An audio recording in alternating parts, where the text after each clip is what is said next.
были захвачены пустозерским воеводой. Некоторые из них по 3-4 раза пытались бежать и хорошо знали пути для побега. Состав беглецов был довольно пестрый. Инициаторами побега были московские стрельцы, сосланные за незаконную продажу табака и вина. Вот так. Во главе их стоял бывший московский стрелец, участник движения Балаша, ну, в общем-то, такое, скажем, движение антиправительственное, прибывший в ссылке около 20 лет. В общем-то, мужчина не терял надежды, да, после 20 лет проживания в Сибири. Другие беглецы были сосланы также по политическим обвинениям. Беглецы были отосланы в Красноярск, где 3 повешены, остальные были биты кнутом. Бежавшие на Русь забирали с собой оружие, выданное при определении их в ратную службу, и задержать их не всегда было просто. В 1654 году березовские служилые люди в Челобитной писали: а поймать тех воровских беглых людей не уметь, потому что у тех беглых воровских людей оружие мирное, а у нас оружие покупное, мелкое. В общем-то, кто не рисковал, тот бежал, но видите, либо пан, либо пропал. Но то, что Сибирь – это места ссылок, причем, ну, стоит обозначить, что в 20 веке в Сибири, особенно в том районе, который я изучаю, Кемеровская область, строились прям скажем так, заведения, да, ссыльные, где уже были репрессированные люди. Это, конечно, сказалось, и в том числе на певческом фольклоре.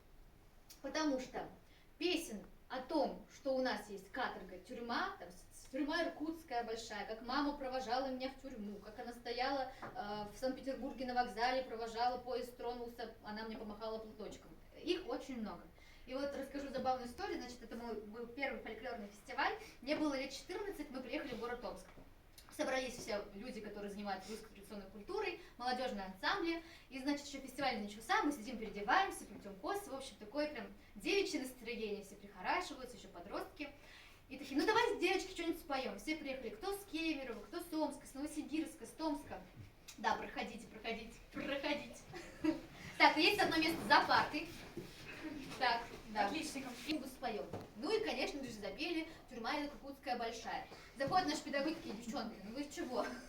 Ничего. Про любовь, например. А с другой стороны, где выросли, такие песни не поем. Поэтому в 14 лет мы уже, сибирские девушки, изучающие фольклор, тяготели к тюремной лирике. Итак. И снова прекрасное село Очаг, где была вот эта легенда про Ермака. У нас в тракту село Большое. Я вам скажу, в оригинале бабушки эти песни поют гораздо ниже. Это вообще мужской диапазон пения. Это как раз-таки специфика, которая возникла в результате чего, я скажу позднее. Ага. На тракту село Большое, колокольчик прозвенел.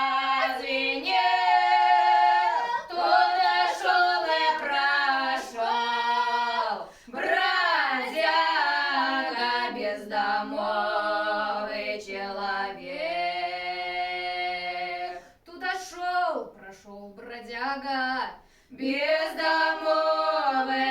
человек, а навстречу друг, приятель переписывал бродяг. Ты скажи,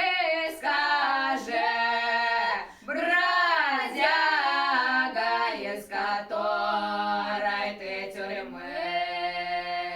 Ты скажи, бродяга, из которой ты тюрьмы. С Петроградской темницы год 12-й сижу.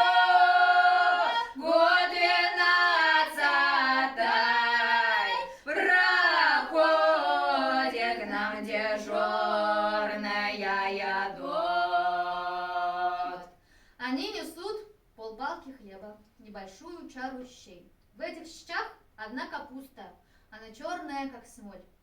Бросил ложку, сам заплакал, стал им хлеб свой доедать. Кто по множеству ворует, тот с начальством пополам,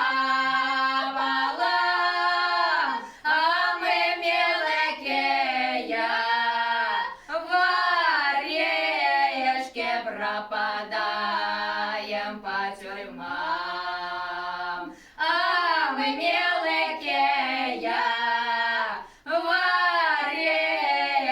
пропадаем по тюрьмам.